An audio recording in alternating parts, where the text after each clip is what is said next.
तुमची बाजू मांडण्याची परवानगी आहे.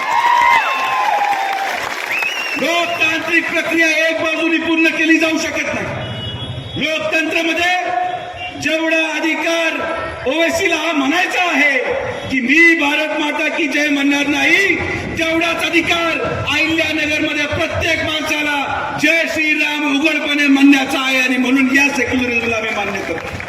हे सेक्युलरिझम फक्त ठोटांड आहे.